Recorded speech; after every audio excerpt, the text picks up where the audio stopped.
Noah Jacobs founded and ran a hedge fund from his University of Michigan dorm room. Now, years later, he's the co-founder of BirdDog. What's even more impressive about Noah and his co-founder are that they've cracked the code to LinkedIn and are booking over 30 demos per week, which is every B2B SaaS founder's dream. You won't want to miss this episode. It's so value-packed. Let's get right into it. So Noah, just for the audience, we always like to start with just a quick overview of who you are, what you're working on. So I'm a co-founder of BirdDog, and really what we do at BirdDog is we work with sales teams to figure out the most important signals for them that are actually related to the companies that they're selling to. So stepping back, my co-founder and I did research for sales teams. We were doing a bunch of manual research, spreadsheets, and we were finding data. One of the clients we were working with, what they did, I'm just going to paint the whole thing by giving an example. They worked with police dispatches to reduce the amount of time it took the people on the phone to answer and resolve the call. So we found for them some quotes from a chief of a very big police department saying this is our number one priority. We're trying to fix it. So we give that to them and they book a pretty big meeting and really are able to do so because they connect their value prop to what's actually going on at the prospect's organization. So we help salespeople do that at scale by understanding what they're actually selling, what problem they're actually solving, and then finding data at the companies that they're trying to sell to that they can relate to their value prop. So in a nutshell, that's what we do at scale with data. Cool. So that makes a lot of sense. And the problem that you guys are trying to solve, I can imagine is a painful one for a lot of sales teams. Totally. Can you walk us back even further though, before the idea of BirdDog even came? And for the audience, like we talked to Jack, your co-founder, previously, but for their benefit, can you also just explain how you and Jack met, and then all of the events that took place leading up to actually working on this idea? Okay, it's a long story, so you're gonna have to interject, cut me off if we go anywhere. Freshman year in college, I went to the University of Michigan with Jack. We were both business students, and we both liked trading stocks and options. And the problem was, as I'm sure you guys may be experienced, all of the clubs at the business school, all of the ostensibly finance clubs, were finance clubs, but they were really like pre-investment banking, which for the audience, that is not the same thing as like investing or trading, like trading options. Investment bankers help people, close very big deals typically. So what we were interested in was trading options on our phones, walking between classes. So we started this club, Theta Capital, and that's actually, I'm wearing a shirt. It's really faded, so you probably can't see it. But we started this options trading club, and that's how me, him, and a couple other guys, and that's really how we met. And then, we knew each other then throughout all of college, and then senior year we lived together in the same house.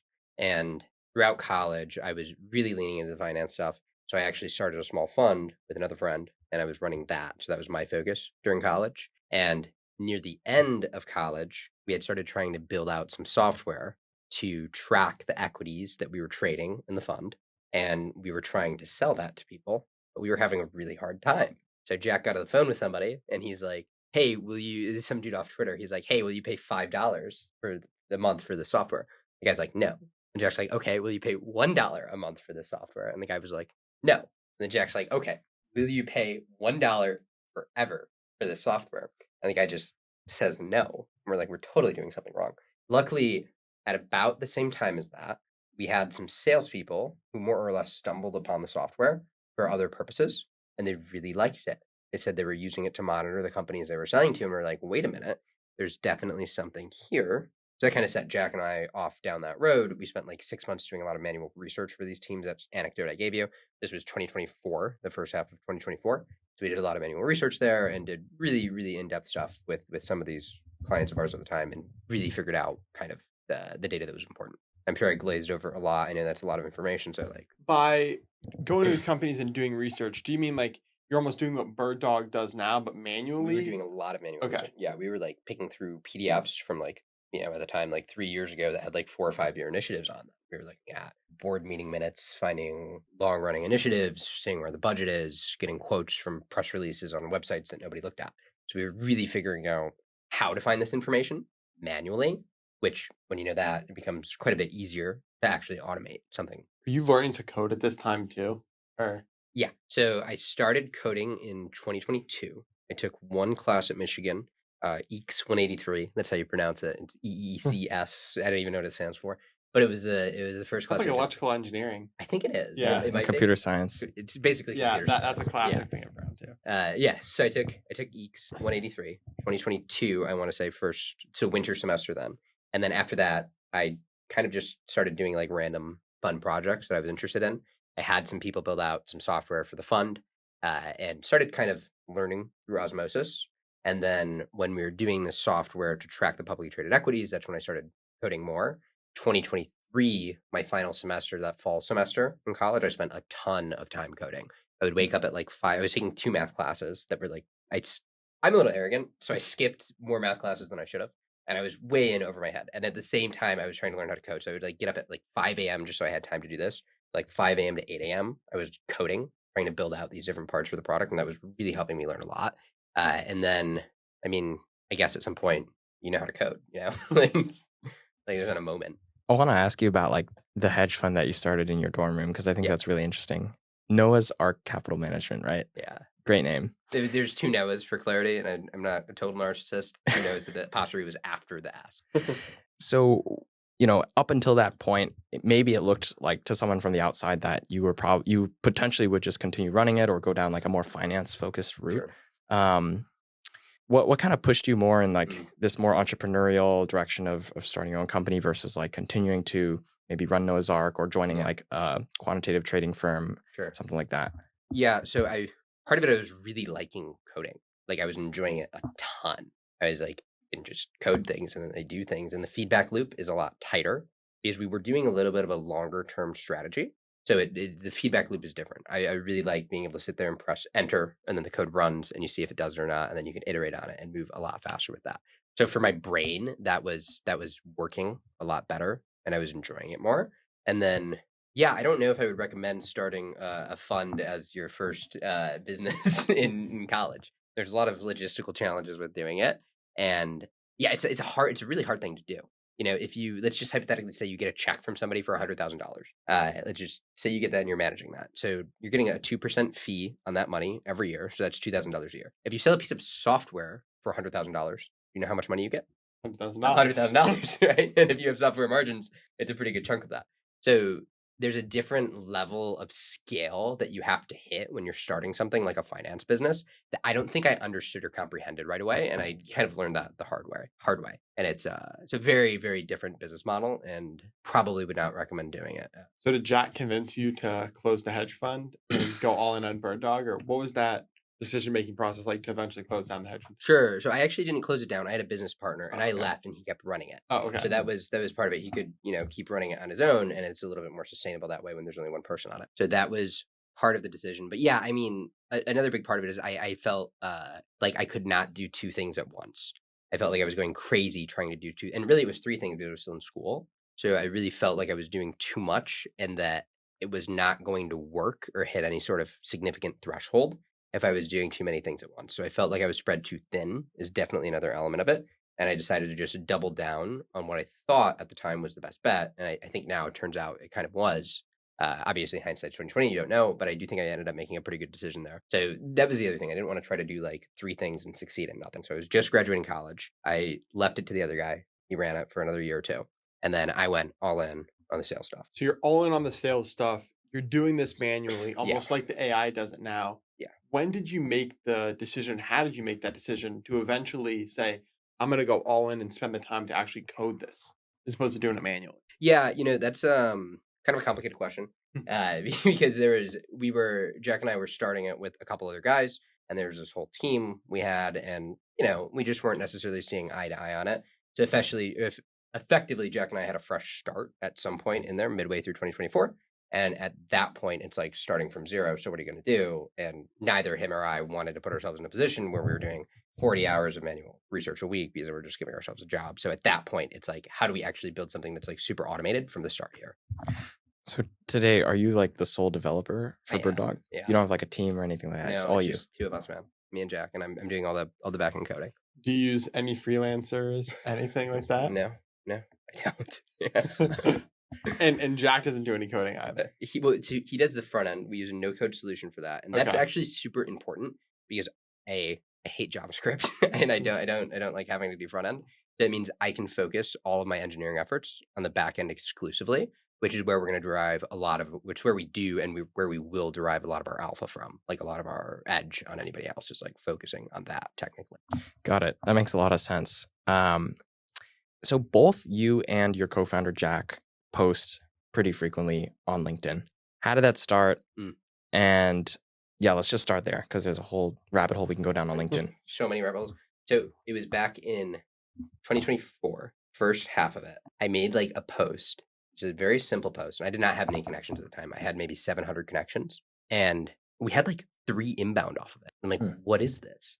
You're telling me people are coming to me? Keep in mind, I had just done this massive email campaign to like University of Michigan alumni, like sales people. I was emailing them. I'm like, I need advice, want to talk to you. So we put in all this effort, got all these calls. It was great. And then one LinkedIn post, and we get 3 inbound. We're like, what? Like, you're telling me I don't have to send out hundreds or thousands of emails to talk to people? I can make one post and multiple people will come to me. That was kind of like a light bulb moment, if you will.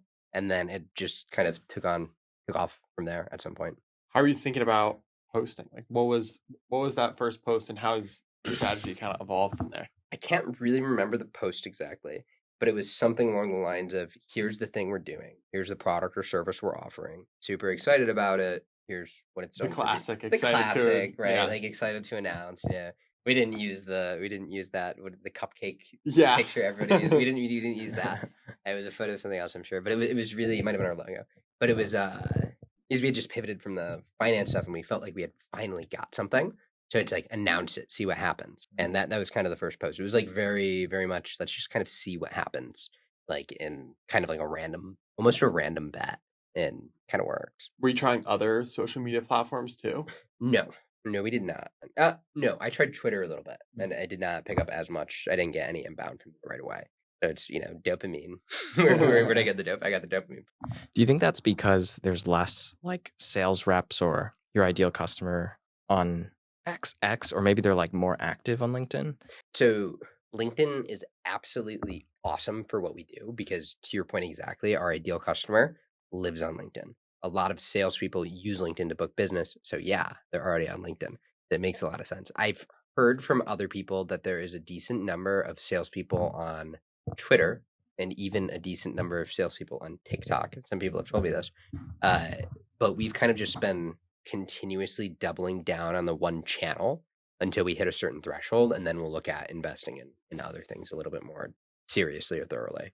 And just to be clear, like you guys don't spend on like paid ads on LinkedIn. It's all purely organic marketing between you and Jack. Yes. Yeah. Incredible. And Jack mentioned you guys were, for the audience's benefit, these guys are booking a lot of demos. A lot. Yeah. Do you want to talk a little bit about that as well? Yeah, I mean, the thing is, that's why we do it, because we book demos, right? If we were just getting people to like and get impressions or whatever, we wouldn't do it. But I mean, I don't know what numbers he gave you, but like I think one of his posts booked like 60 demos in like a week or something crazy like that. And it's like, that's not uncommon for us to have like just completely booked out calendars. Like I was actually going to go on a trip this weekend, and I canceled last minute because we were booked out for like 2 weeks. So, and then my Friday and Monday opened up, and like I had between the 2 days, like between 10 and 15 calls appear on my calendar, like after opening those 2 slots up. So it's like a lot of pressure on it, right now. And we're really we don't know how long that will last for. We're very grateful for it. And we just really want to make sure that we're capitalizing on that moment while we have it, because it's super valuable to have like all of that come to you. It's a lot easier than having to be more proactive and go out as much to them. Yeah. And you never know when it's like the LinkedIn algorithm could change, and then you could not get demos. Right. And if that happens, we have to figure something else out, obviously. But it's like we want to ride it as much as we can while it's there. How do you think about your LinkedIn strategy? Are you scheduling posts a week in advance? Are you writing down shower thoughts that are turning into LinkedIn posts? Yeah. Or do you have it like bucketed into categories of, pure ads, or how you think about LinkedIn strategy? Yeah. So full disclosure, Jack is way better at this than me. I've learned a lot from him. So this is going to be probably redundant information. Well, I mean, you still have like 10,000 followers. You're not doing awful. Yeah, we're doing okay. So I write a blog every Sunday, and I just do that as like a fun thing. I enjoy that a lot. Great blog. Thank you. And then after that, I start writing the LinkedIn content on Sundays, and I'll write between 3 and 5 posts, and I'll schedule them out for the week. Today, I ended up doing 5. And one of the most important things I've found is definitely the hook. And it's kind of like talking like a perpetual tweet is the current meta. Like maybe the meta will change, but it's like, really spicy hook. And then talking like a perpetual tweet after that seems to be the stuff that gets the most impressions and hook. But, the more honest I am, the better it seems to do. And when I say honest, just like raw or telling a story too seems to be very important. It's like one of my posts that did really well recently was just telling that story I told you about like the 5 to 8 a.m. coding thing. Had a lot of engagement. So like actually telling a story, because that's like the thing that's unique to you. Nobody can really copy that because it's a real thing. You can't like prompt GPT to make that up, I don't think. And if you could, it still wouldn't be right. There's definitely something there. But then also sometimes it's just random stuff. Like some dude posted last week, he's like, if you do 10 push-ups or 10 pull-ups and you're a founder, I'll give you 100. You guys saw that picture. He's like, I'll give you $100. And I'm like, deal. So I just took a video of me doing 10 pull-ups and then that thing ripped too. Did you get $100? Did he pay you? He sent me the money. Ronaldo is a man of his word, if anybody is wondering. I got the money. I haven't spent it yet. I think I might get a dosa place here a lot, Madras dosa. I'm probably going to spend it all on that. I think the reason, I love that post too when you're talking about coding your senior year. It's because of the emotion. We were just talking to Julia about this before, because GPT can't copy that, and that's something that you can write and that you can connect with people on that no one else has. I like that a lot. And I mean, what are you, you're both like very good at this. What are you guys seeing in terms of like stuff that's working on LinkedIn? Yeah, I definitely think like the unfiltered, raw, authentic thoughts is something that, I mean, like you mentioned, we were just talking with Julia Alvarenga. She's seen crazy engagement on her posts, and a lot of her posts are, one, very storytelling driven, and then two, they often are very raw, authentic, kind of like the things that maybe everyone is thinking but nobody wants to say, is how I would best put it. Or maybe like the things that kind of get discussed or thought of behind closed doors, but putting it out into the public domain, and a lot of people do resonate with it as a result. So I think those personally on my account as well, like I've seen really good engagement with authenticity, things like that, because I think on LinkedIn, it's the most buttoned up platform, right? So it's very easy to stand out when you do something that's like funny or humorous or, very authentic. Pull-ups as well. I totally agree with it. It seems like the best way to go. I feel best about content like that. It's like very raw and authentic. It seems to be the best. It's the most true, which is important. I love your blog too. I like reading it on Sundays, and it does definitely have a lot of that emotion for me. I'm curious why you stick to just your website as a blog and not posting those on LinkedIn or making another LinkedIn pitch that, if you've thought about that. Well, I repurpose the blog for a post. So every Monday, the post I make is typically just the blog, but like rewritten for LinkedIn in like a very short form. And then I link to the blog below that. So I do repurpose it on LinkedIn. I don't know. I've thought about it, like doing other things with it, but I really enjoy doing it. I love writing. And this is something I can do. I mean, I've done it for like 123 weeks in a row now. And it's something that I know I could do. I want to write a book eventually. And it's something I know I could keep doing for the next 5 years because I just enjoy it so much. I really do like writing. And because of that, it's like I can just kind of do it for forever, Yeah, I think there's something to be said about doing something because you enjoy it, not necessarily because you're trying to reach 1 million people because of it. For the audience, can you talk a little bit more about the blog? Like, what are you writing about? Is it similar to what you're building at BirdDog or completely separate? Yeah, it's just whatever I'm interested in. like this morning, I was kind of talking about, what did I write about this morning?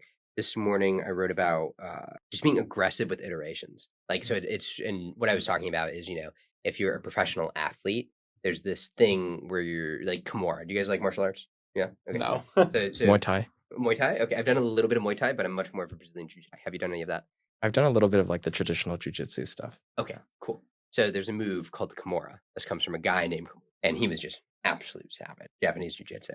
But he would do, allegedly, 6 days a week, 9 hours a day, 1,000 push-ups, 200, 150-pound squats. Like, allegedly. He would do an hour of judo against a tree. He would do 100 throws. He would do 100 entries. He would do randori, which is just actual judo against somebody else. And the list goes on, and it's absolutely great. But I say that, and you guys probably know other professional athletes who you can think of, and you're like, oh, the same legend is true for like Michael Jordan or Muhammad Ali or whoever it is. I I think that's a really interesting thing that is not necessarily, there's something different when you're doing something like writing or coding, where for some reason people are like, they get fixated on this output where it's like, I'm coding this thing and it needs to be perfect, but it's the exact same thing as a guy like Kimura. It's like, if you're coding for 3 hours a day, the output doesn't matter so much. Like, you're still getting those repetitions in. I think that's like very true and very important. So things like that, where it's like just how I view the world, really. And the fact that I'm viewing coding as a performance sport is, you know, something unique that maybe isn't so obvious to other people. So I like sharing those things, and doing so really helps me understand the thoughts more, because one of the things I really realized at the start is I was not thinking as clearly as I thought I was. I would like have this concept in my head and I'm like, this is so good and true. And then I would start writing it. And I'm like, that's bullshit. Like, wait a minute, I can't make this consistent. It's like, that contradicts that. But when you start writing something out on paper, it so hardens the idea and it just forces you to be brutally honest with it. It's like Paul Graham talks about it a ton. Like writing, if you write good, or I don't know exactly what he says, but it's something along the lines of, the better you write, the more clearly you're thinking. Like, to write very clearly, you also have to think very clearly. So that's a very, very important thing. It feels like it's a really high leverage way to understand myself and the world a lot more. I absolutely love that, and resonate with so much of the stuff that you said around like the repetitions and overcoming like the perfectionism of, I think it's a big mindset shift of going from, okay, maybe like I want this piece of content or this code, this tool that I'm building to be absolutely perfect before I show it to the world, versus like, okay, let me just realize that 80% good 100% of the time is better than 100% perfect 0% of the time. And also on the point about writing, forcing you to clarify your thoughts, because oftentimes we'll have a lot of random disparate ideas floating through our heads, right? And we think it all makes sense, and we kind of have like an intuitive, like, oh, this is like what I believe, or this is what I think about something. But the moment that you're forced to put it on paper, or even just like explain it to someone who has no context on it, I feel like it really forces you to confront whether or not you understand that thing just as well as you think you do.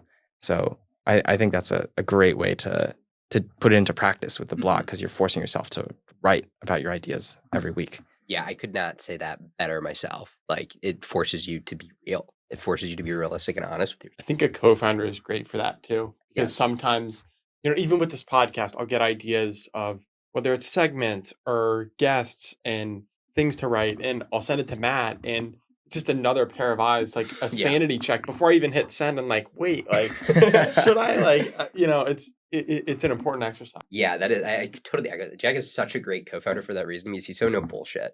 Like, I have that engineering mind where maybe you're on a sales call or something. I've had to like work on this very heavily, and somebody gives you feedback.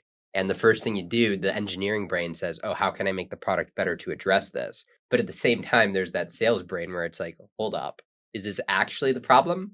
Or do they just not realize they can do this other thing with the platform? Why are they complaining about? What's the underlying thing? And what can I say right now to make sure they're getting the important value out of it, even if the UI isn't exactly what they wanted, because it's never going to be exactly what they wanted. So Jack's great at that, because like, just like, let's not build things that we don't need to build, which is it's a very strong and important discipline, especially when there's only two guys. Like, the constraints are insane, you know, like, we did not raise capital.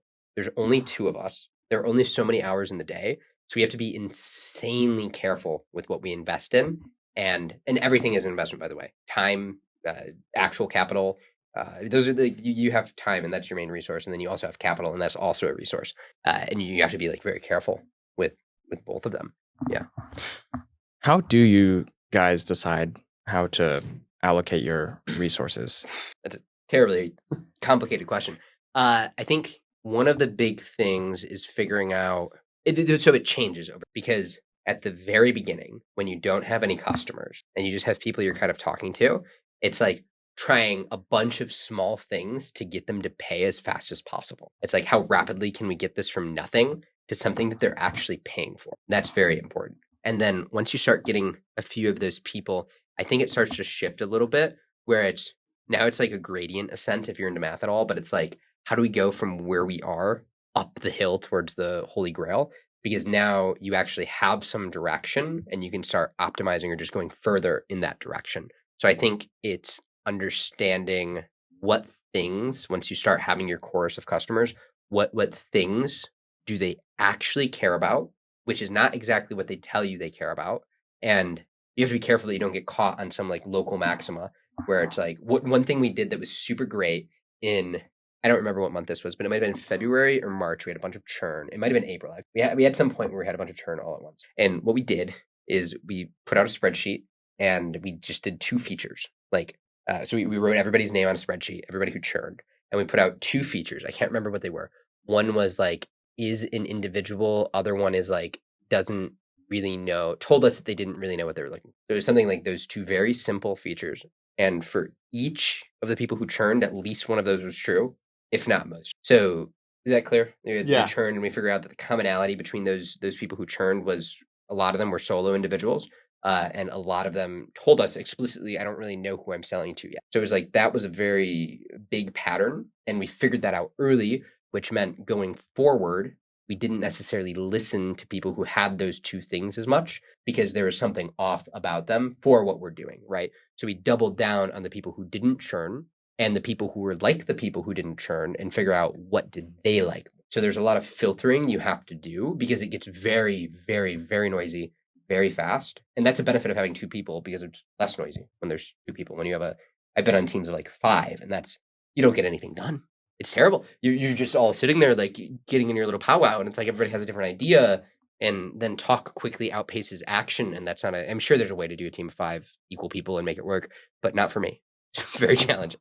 How do you go about working with Jack? Because I'm sure there are a million updates on BirdDog every day, whether you're about to sign a big customer. Yeah. Jack talked to someone and now you're talking to them. Mm-hmm. Something about a LinkedIn post that may be exciting. Yeah. And you can send text it so many times. Like I sometimes worry about this with Matt. Like, am I sending him too many texts? Should I batch this? How do you go about actually working to not distract your co-founder too? Well, for one, we respect the fact that the other one might be busy. So if I send a text and I don't hear from him, it doesn't matter. And if he sends a text and I don't hear from him, it doesn't matter. So it's like we both know that we're doing other things. So there's like a lot of trust to it where it's like, no, like nervous attachment style, like not that, very much not that. We also talk like typically at least once a day in the evening, and we'll just like rapid fire debrief on all the important things that happen. So like when we get on the phone, I might like say like, here were the 10 calls, not interesting, really interesting for this reason. I said this was good on this call. This user said this, I think that's important. And then like he'll do the same, like rapid fire through all the conversations and important things that happened. And that helps a lot. It'll just kind of like rapid fire say everything that's important. And then we're both processing the same information, but we're also filtering for each other because it's like, I'm not going to tell him every minute detail of every fucking sales call, right? Like, I'm not going to tell him like, oh yeah, this discovery call went bad because like this person like just had like family. It's like, nobody cares. It's like focusing on the important parts. So we're filtering for each other, which helps. Are you sending a lot of text to each other during the day? We do send texts in Slack. We send both texts and Slack to each other. And that's typically, I don't know if there's a pattern, but typically like Slack for like things that should be fixed. If there's like a bug that one of us sees, we'll just send it to the other one and like Slack or whatever. I'm taking notes for Matt and I too, because I think it's hard. Like I don't necessarily know the cadence of like, should it be a text or should it wait for just the nightly debrief? For us, it's like anything that I think it's more like anything we really don't want to forget as a text. And then like there's the natural filtering is good because like if it's not that important if you didn't remember, not all the time. Like sometimes I'll forget a very important conversation, but I'll usually remember it a day or 2 later. So it's like, obviously you don't know what you always forget, but it's gone. But I think the filtering is real, right? You're very busy or whatever, but you can go back through your calendar and you can figure out what you did that day. And like, if it was important, you'll probably remember it. Fingers crossed. That makes sense. I feel like filtering just all the noise is one of the biggest skills that you need as a founder because of, and as you can probably relate, millions of different things happening every day. So many different people, voices from the internet, in person, telling you guys that, hey, you should do this. Hey, you shouldn't do that. Hey, you should raise capital. All the time. And this kind of also relates to content creation too, right? Because you get a lot of feedback from people on the content that you're putting out there, but not all the feedback is good or bad. We were talking about hate comments earlier and how like the ability to filter through the constructive criticism versus like the baseless feedback is really, really important as a creator, but also as a founder, clearly. So like, how do you guys, or how do you specifically think about like filtering through all the advice that you're getting on a daily basis? Yeah, let's take a massive step back and go back to when I was doing finance. and tracking publicly traded companies. The reason we started building out that software, part of the reason like I was so obsessed with it at the start was because I hate reading the news. Like I absolutely hate noise. I abhor it. It's like so many things are not actually important, and there's so much vying for your attention that this is like such a hot button issue for me. I wake up and I don't go on my phone for 30 minutes in the morning, and that's just like do whatever. I wake up, I stretch for 10 minutes, I get the coffee pot brewing. That's very important. I get the coffee pot brewing. I maybe go walk outside for a minute, and then I sit down at my computer, and then I only look at the most critical messages. I'm just like filtering through, like, is there a bug? Is a user complaining about something? Do I have an email from a potential customer about a contract? I filter through that stuff very rapidly, and then I typically start trying to do deep work on Monday, Tuesday, Thursday, Friday. That's a little bit harder.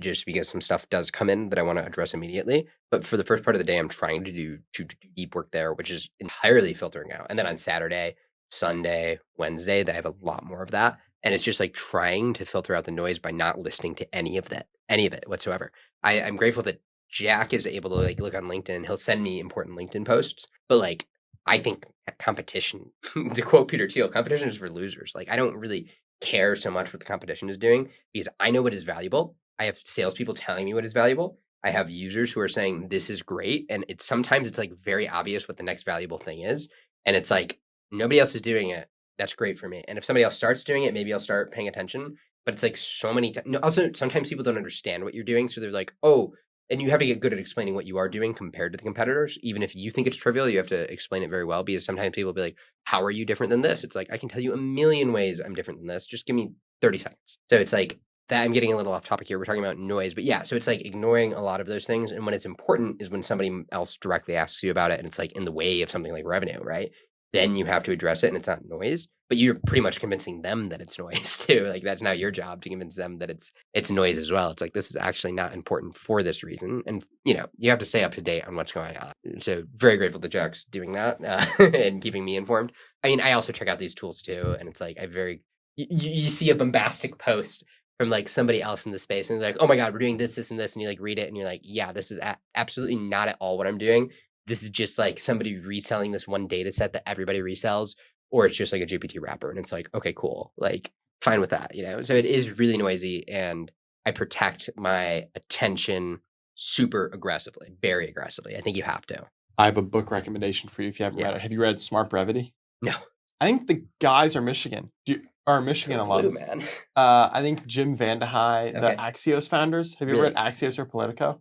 I am familiar with them, but I haven't read the book. So they pretty much have this book, highly recommend, fundamentally changed the way I write. Really? And it's the whole point is how to say more with less words. Love it.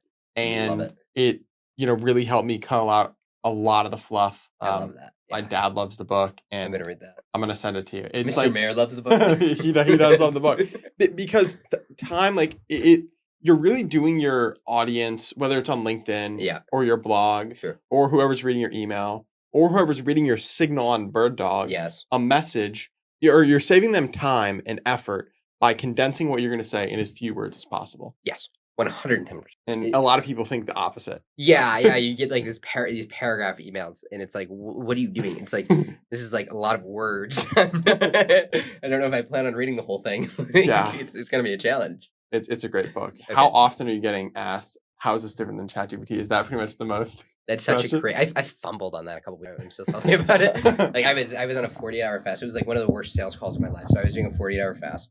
That's nuts. Yeah, and I was just water? So low energy. No, I was doing water and coffee. Okay. So I was like water and coffee on 48 hours. I was like not a good test, but I totally fumbled on that. But really, it's like not a hard object to handle because once you say it, it becomes a lot more obvious, a lot quicker. I kind of want to pivot into the hacker house now. What do you think, Matt? Sure. Yeah, so, you're building BirdDog, you're at home. How did you hear about the hacker house and why did you join it? Or I guess tell us more about it too after. Okay. Yeah. So I taking a step back, 2023 in college. So I was running the finance business, and one of my buddies, Bobby's a crazy. You know Bobby? No, I don't know Bobby. Bobby Housel. He's like a super. Some people are like. Sounds like a unit though. He is a unit. So, some people are like super connectors. He's one such person. Okay. One of the things he did was he like recognized like as a founder in college, what do you do over the summer? Everybody else gets a real job and they go work at their internship in New York or Chicago or whatever. And, there's a social element to that. But it's like, as a founder, you're not in like an incubator. It's like, what do you do? So he threw together this hacker house. This was a pretty fratty one. This was it was like all guys. It was in Austin, Texas. We did some heinous things there, but it was it was very, very fun, very cool experience. And at the end of that, because again, like as a founder, you don't have like the. Are you building the hedge fund or BirdDog? Yes. Hedge fund, and then also the software to monitor the equities at that time. Yeah. Okay. So, you get like a bunch of Midwestern dudes in a house in Texas, and you're all starting companies or whatever, and it's really fun. And then one of the things he did at the end of that is he had this summit. It was a summit event, and at that summit, I met a guy named Lucas Chu, who's one of the founders. He's also a superconductor like Bobby. He was one of the founders of the hacker house I'm staying at now, C House. So graduate end of 2023. First half of 2024, I'm basically like nomading. That was a really cool time. I went to a lot of different places. One of them that I went to was C House, where I'm living now, and that's Lucas had founded it, and I'm like, somebody told me I should go check it out, so I go hang out there, and I really, really like it.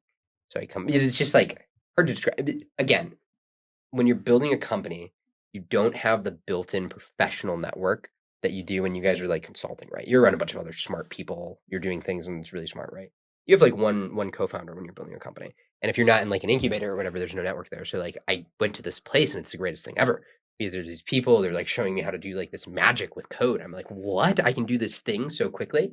And you're just like opened your eyes. You meet some wizards really fast and it's really cool and good diversity of thought as well. So I go back there from like end of May to like July. I lived there last year. Loved it. And then that's about the time that Jack and I were starting BirdDog. I had bought like tickets to go to the Olympics like 2 years ago because, like you start a company in college, you're like, I'm going to be like loaded. So like I fly over to Paris and go to the Olympics and it's cool. And I was thinking I'm just going to stay there and like work or whatever. But it's like, I'm like, what am I doing? I'm sitting in an apartment in Como for 12 hours coding. And I'm just spending money to like sit and do nothing, to sit and work. It's like, why am I doing this? So at that point, then I fly home and I go home for a year. And then after that, BirdDog eventually gets like stable, we have paying customers and everything. And then I decide to go back to the founder house, the hacker house in Cambridge, C House. Really cool. What was it like living at home for that year? Like, I mean, even I was home alone this summer and it's like, I love my family, but it also can like get lonely when you're not around a lot of other people your age doing similar things to you. Yeah, it can. My parents are great and my family's great. So that was really nice. And it's awesome that I was able to like go live with them. I really appreciate that. But like, I think when you're starting something like that, the thing between you're going like 0 to 1 at that point. Like it was a clean slate. We literally did not have anything, Jack and I, like literally just the followers we had on LinkedIn. And we both put in like $1,500. So like total, it was a $3,000 investment from us. So all we have is time basically, because that like money, like basically you can't do anything with it. And you're trying to not do anything with it. So we basically have like nothing for this. So when you're doing that, we have no product, we have no IP, we have no brand. So we're going 0 to 1 more or less. And I don't mean this in the Peter Thiel way. I mean like taking it from like 0, like nothing, to 1, something, a company with a product at least, right? That people buy. It's like you need to get there. And I think you need a lot of volume to get there. And being home, I could do a ton of volume. And that was super important to go from nothing to a legitimate business. I think the volume was the biggest variable was at that time. I have one question and I want to transition the conversation more about LinkedIn. Yeah. But you and Jack, you're in different locations. Yeah. You're here. He's, in Atlanta. How do you guys think about remote work versus like in person? Have you guys tried working together in person? We move weight when we're together in person. But also, I think it works because we knew each other for like 4 or 5 years before we went remote. Like we went to college together. We were in like some same classes. We were in the club together. So we saw each other very regularly. So by the time, and we had been through like some business stuff before this as well. So it's like by the time that we're actually doing it remote, we're already very good friends. So what I would say is I can see how it would be a lot harder if you didn't actually know that person.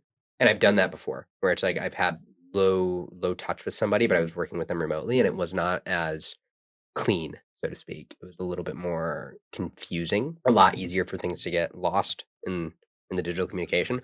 We both had already built up trust, so it's a lot easier to do that remotely.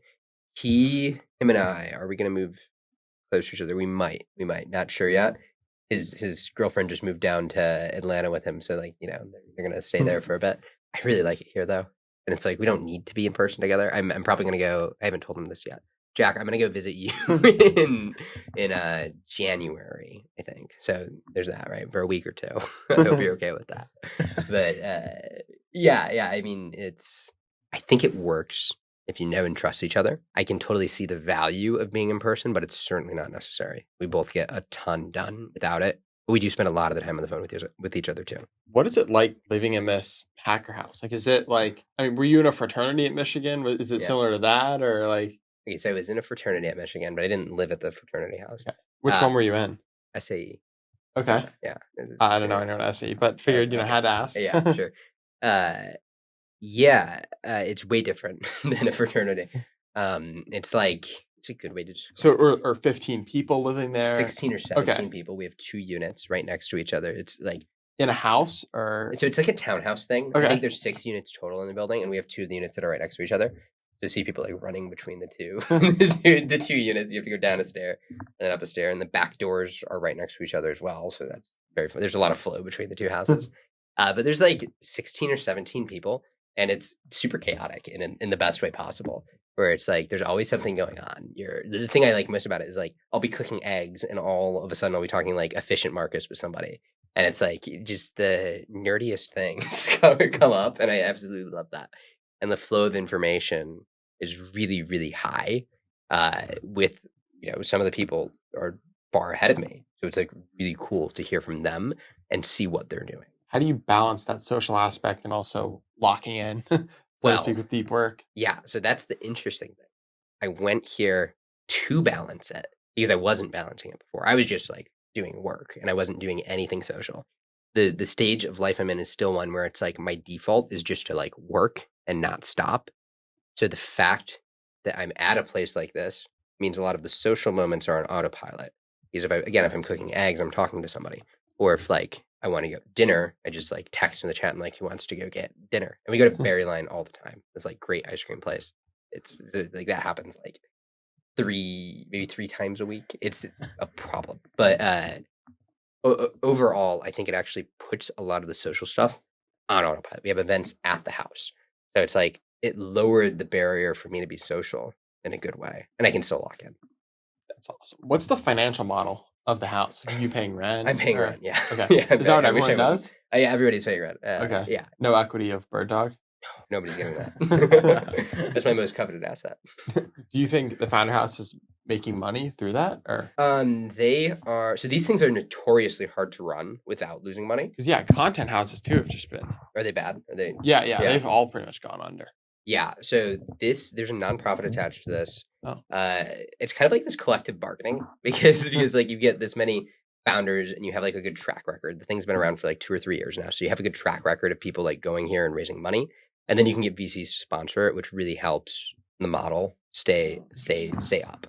So I do think it's incredibly hard to run, but we have like a good leadership team that's like doing it very well, and it's very challenging to do. But it seems like they're doing it the right way. I don't have insights into finances, but my take is it seems like it's sustainable. Are there any specific qualities that they kind of select for when they look at people who want to live there? I actually should talk to them about that, but I don't really know. My speculation is, well, one thing that's naturally selected for is like high openness. Is you kind of have to have that if you're willing to go live in a house with like 16 strangers.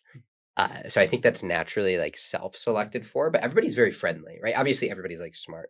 The house values are cracked and wholesome, and I do think they select for that. So everybody's like smart and doing things, but everybody's also like very, very friendly. It's like a very good environment. I'm ready to geek out on LinkedIn now. Let's get into it. Okay, where should we start, Noah? How do you think about maybe commenting or screen time on LinkedIn? Are you like deep working LinkedIn where you're spending an hour on it, or how do you do it? Yeah, so it's one of those things like when I have sales calls, sometimes I'll have like 5 minutes between calls and I'll just go on and like, how many comments can I rip out? And it works because I'll get on calls later with people and then like, dude, you're like everywhere. It's like, it's like rapid fire. Like, and the meme comments are the best. If you put like a photo in the comments and you just like comment a meme, those get great impressions too a lot of the time. But yeah, I try to do it in between stuff. I'm conscious about it because I like don't like social media as a whole. If I was not making money from social media, I would not be doing social media. And at some point I will not be doing social media. So I'm very conscious of it because it's like wired to me. It's like designed to make you like addicted to it. So I'm very conscious of using it without going overboard, but it doesn't always work. Sometimes I'm like, oh my God, I just spent 30 minutes doing nothing. What about posting? Or so you're really just writing the post on Sunday, or you like during the week is you have ideas in the shower on a walk, making eggs. Are you writing them down in a notes app, or how are you doing that? I have a spreadsheet actually. Okay. I have a spreadsheet and it's like just. We saw Jack's Notion. Jack's Notion. Okay. Yeah. I have a spreadsheet and like each cell is a post. And sometimes I'll just like throw a hook into one of the cells and maybe I'll come back to it. Maybe I won't. But I throw it in there. I also have this service where they send memes to me. So I get texted memes, like the popular memes. And then I see the memes and I'm like, oh, it would be funny if I did this. So my post on Tuesday, it's going to be a funny one. And it's a meme that I got texted. What's the service? Yeah. Meme Lord technology. Really. It's really cool. I like it. I mean, it's trending memes too. So like that actually helps with content as well when you get these. I've seen that. They raise some venture money too for that. Yeah. Which is fascinating. Yeah, really cool. What else about LinkedIn are you geeking out on or optimizing, if anything? Yeah. How do you think about your profile? What do I think about my profile? I tweak it. I like having like very like to the point descriptors in my profile. Okay.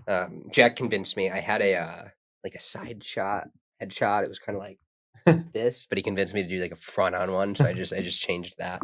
The banners, we have banners. It's like a pitch. Those are great. Yeah, I think that does work pretty well. But I mean, again, there's so many things. It's hard to really test it. I'm sure there are ways to do it, but we're not like going crazy on that. Is there something that you think does really well on LinkedIn that you try to have in your post, like in your hook, or are you really just writing down hooks on your spreadsheet as you go? Come Sunday, you're picking a few and then scheduling them. I think part of it is rage bait stuff definitely works well. Rage bait stuff definitely works well. Photos help. I do think that if you have a post and it does really well, you can basically redo the same post perhaps a month later with new information, right? You're not like selling a dog like over and over again. But if you have a post that really does well, that says something about it. It's hard to know exactly what it says about it because it's like algorithms, magic, all these things. But it's like definitely says something about it. So something that does seem to work is to go back to your best posts and do a different iteration of it. Because there's something in there. It doesn't always work, but there's something in there that clicked. So why not try it again? So basically what you're saying is like repurpose something from the past that performed really well, because even though you might not be able to figure out exactly what variable contributed to that, like you have a higher likelihood of hitting another home run, if you will. 100%. Yeah. And I'm not very like, I'm not the kind of guy who's going to sit here and say like, I know the algorithm. I'm actually the kind of guy who's going to sit here and say, I don't really know. It's like more so just pattern recognition. What Jack will do is he'll like pull, like he plays this game with his girlfriend where he'll like grab her phone, she'll open LinkedIn and she'll like scroll and he'll read the post. And before he sees the likes and comments, he'll say how many it has. And it's like plus or minus 5 without fail. And the reason is like, again, he's much better than I am at this, but it's pattern recognition to some extent. It's like what kind of, that doesn't necessarily mean that the substance is pattern recognition, but definitely like the format, maybe the hook, all these, there's like some commonalities between it. It's almost like you're an LLM figuring it out. Literally. I mean, do you guys have any things that are working like now really well? We talked about the authentic raw stuff, but do you guys have any like strategies that you really like at the moment? Matt had an authentic post that just did really well. I think, what else was I going to say? I think comparison and numbers do really well. Like when you were talking about comparing yourself to Zoom info, like that's so clear that the audience can understand, or putting numbers about your ARR or where you like, or like 8 a.m. to give the reader an exact understanding of where you are. That's what I think's done really well that I've noticed. I think so too. I think also any post where it's like you did a crazy amount of work or spent a crazy amount of time. Yeah. And it's positioned as like, I spent, 100 hours studying this and like, I'm going to give you everything in like two lines or, 5 lines. Anything like that kind of a premise, I think tends to get a lot of engagement because people are lazy. Like, Yeah. they don't want to do all the work. 100%. Like the sharing of information. I have a post for this week. I think it's going to do well, but now that I'm saying it, it's probably going to totally flop. Well, it won't be posted for this week, so Okay. we'll see after. It's just about like it's in line with what you're saying, but you take like somebody who's smarter than you who said a thing and you like explain what they said. I'm doing that this week, and it's like we'll see if it works. But you know, like distilling information, just like you're talking about, whether it be like I did this studying or it's like this really smart person said this really important thing. Here's what it means. I think that kind of stuff works pretty well. And that would be a great format too. Yeah. Because some of the things we try to think about, like even with this YouTube channel, it's like an interview is a great repeatable format because you can be like, okay, you know, this is interesting. I'm going to go listen to Jack's episode. Yeah. And then I'm going to listen to Julia's one before. And, sure. You know, if you're talking about summarizing Alex Hormozy, and then it's like, okay, I might listen to Peter Thiel, what you said about Peter Thiel now. Yeah. 100%. Yeah, I think format is like one of the hacks to making content creation super easy. I don't know if you've thought about making one. Say more, like just the template and repeating the template. Yeah, like saying explaining the celebrity's YouTube video in 5 bullet points. Yeah. Or over the summer I did one. If I were the CEO of Chipotle, that was those one were that good. got a lot. Those are good. You had a lot of. I liked those. That's a nice format that you can kind of copy and iterate on every time. Yeah, which I think would be helpful to make like scale it a little bit faster. Yeah, 100%.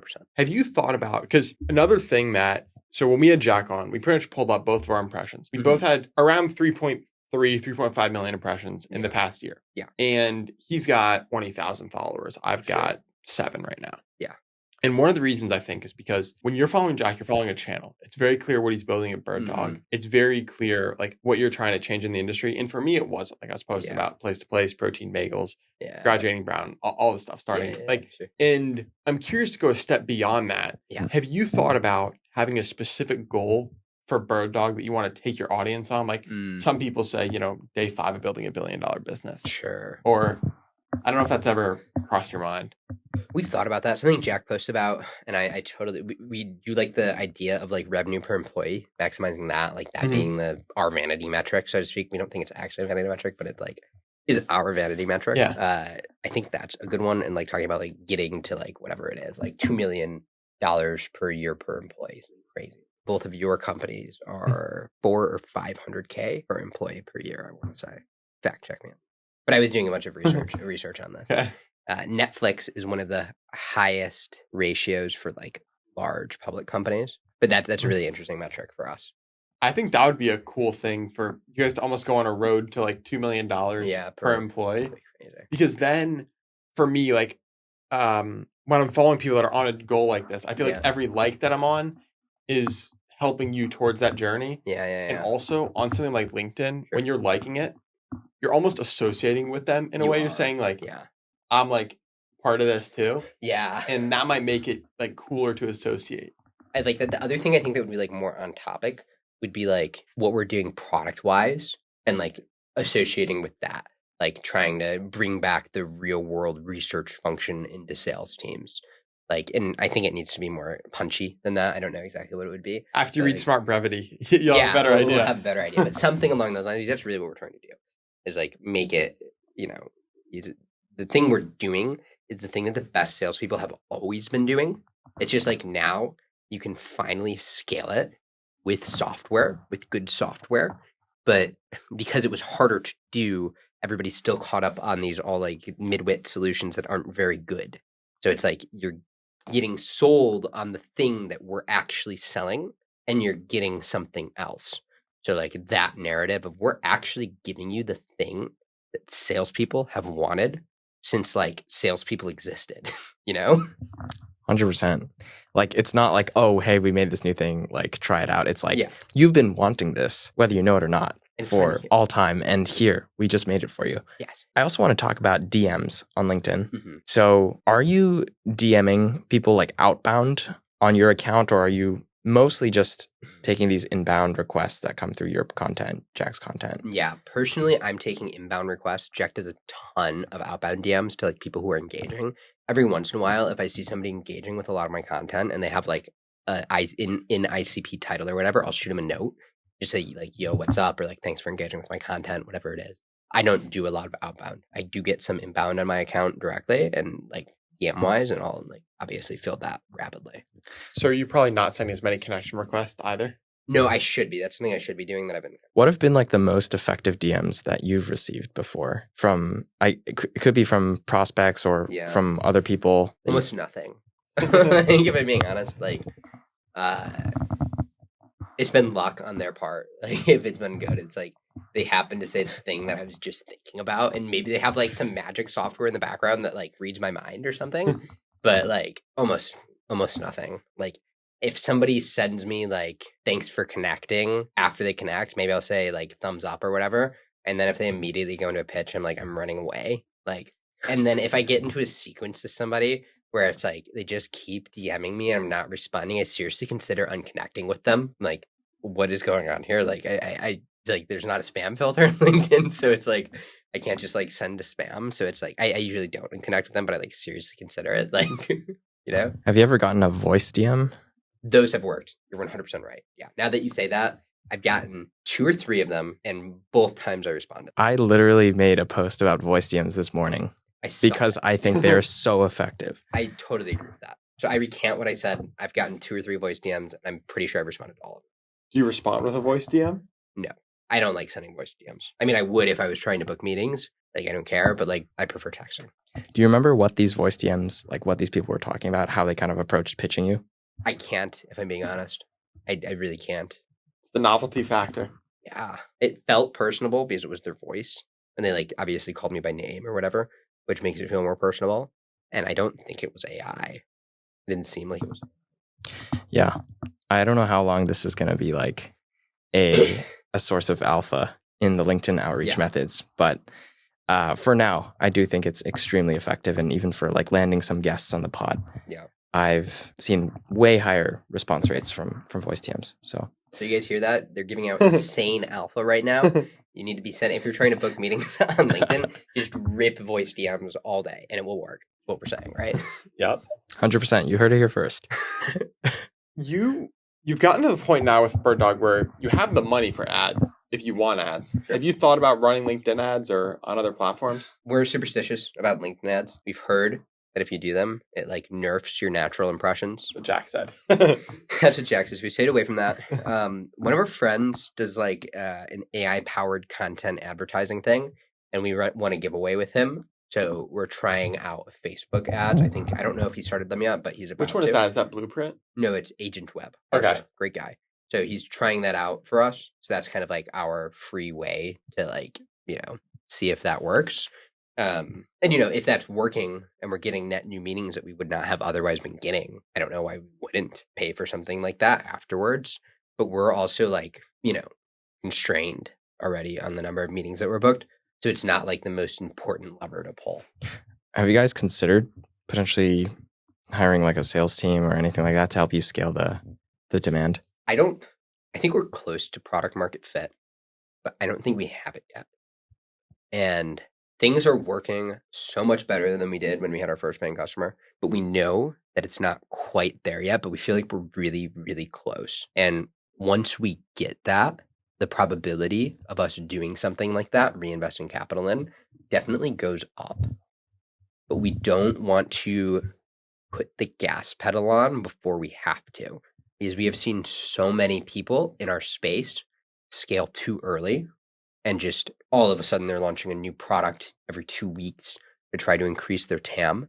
And it's like, you're doing that because you took on too much capital and now you have this crazy valuation you have to live up to.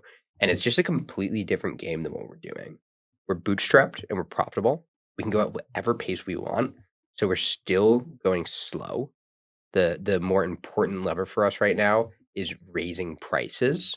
And, you know, raising minimums and getting more significant deals, because we think that's the better lever to pull at this moment as we keep getting closer and closer to product market fit. Then if you hire someone, you have to spend your time training them. Oh my God. And then it's tough.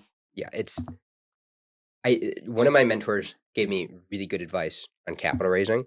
He was just like, don't do it unless you know how you're going to get a return on it. Like, never do it just to do it. Because like, let's say that Jack and I wanted to raise capital tomorrow. We have like people who have asked, so we could move really fast. But like conservatively, best case scenario, you're done with it in a month, right? Realistically, you have to budget 3 months to 6 months. Let's just say best case scenario, everybody who said they wanted to invest was telling the truth, and we could get together around in a month.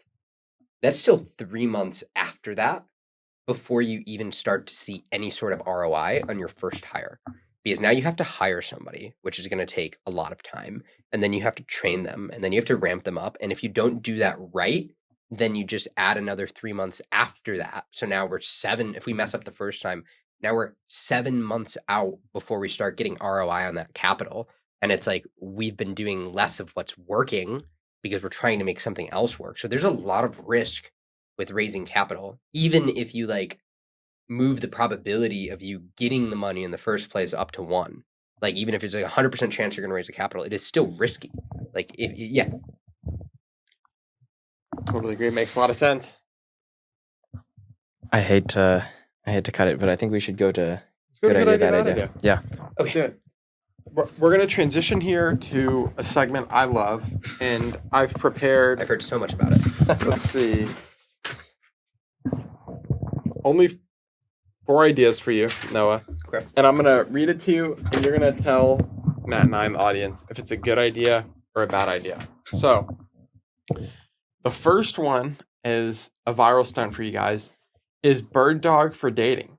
So it notifies you when an ex updates their job title or their profile. We're not going to do it, but I love the idea. Love the idea. I don't know if it would be a good idea, like objectively. Just for virality, It'd be good for virality. Okay. So the next one is BirdDog for networkers, and this needs a new name, but it scrapes Calendly slots of people you're going to meet with, and maybe they're super busy, so they don't have time, like yourself. Yeah. And they'll book last minute slots. So, like you're booked out until like a month. But then if I really want to meet with you, BirdDog can say, oh, he's got a time available just out of cancellation. You should book it. That's pretty cool. I don't think we're going to do it for the engineering challenges involved with that, but like, good idea. Okay. Good idea. Especially, would have to look at your calendar too and make sure you're available. Right. But overall, I think that's a really good idea. Okay. Vlogging on LinkedIn. Anything else you got to add to that? No, that's it. Just generally vlogging on LinkedIn. I think that's also a great idea. I've heard tons of people say it works really well. It's basically like TikTok, but for LinkedIn. And I've heard that that's actually performs phenomenally. So I do think that's a good idea. We just, again, capital allocation. And when I say capital, I mean time. The last one is a BirdDog report, which probably needs a new name. Yeah. And it gives a company or maybe a politician all of the information that you can find on them or that they should be aware of. Since we're more company level data and less person level data, I think that would be a little bit misleading in terms of the offering. So probably for us, like, again, high level, cool idea. Mm-hmm. I think for us, probably not a great idea. I think maybe sending it to a company about like an executive at the company where it's like, here's everything we identified about your company that's relevant. That could be an interesting idea. So we can show them why we should sell to them. But the person level stuff is something we don't do so much of. That makes sense. Jack was talking to us too, how you can't scrape LinkedIn profiles or really, a lot of personal information. Can't. We won't. Yeah. Just to be clear, guys, we won't. I'm curious too, like there even could be an angle that I was thinking with that about like insider trading. And then it's like, what is insider information? Yeah. And it's like, you can have a definitive answer of what insider information is because of what is out there. It's like, yeah, like I found this. This is clearly not insider information. That's like defend people who are getting. It's like, hey, BirdDog found this. It's not. Definitely like finance applications to it. Like we'll totally circle back to finance. Maybe when BirdDog's ARR starts like multiplying like 10x in a month, it's because we started quant trading on the data. That would be crazy. Well, thank you so much for coming on, Noah. Is there anything else you want to tell the audience about before we wrap it up? I don't think so. You guys covered a lot. Yeah, I really appreciate being on. Awesome. And where can they? Yeah, where can they find you? Check out their awesomely designed BirdDog website. Get BirdDog.ai. That's GET BirdDog.ai. 2 D's in BirdDog. And if you're a great customer, you get some Good merch too. Isn't Oh that yeah, right? I've actually got the here right now. Let's see it. I wear it. I wear it all the time. That's why I have it. As you should. Hoodie, BirdDog, very retro, and then we got a little guy on the back, the little dog icon. The coolest part though is there's this ABC. Don't you guys know what that means? No. Always be closing. It's from Glengarry Glen Ross. Alec Baldwin. He puts ABC on the board and he's like, A, always B, B, C, closing. Always be closing. That's awesome. That's awesome. Yeah.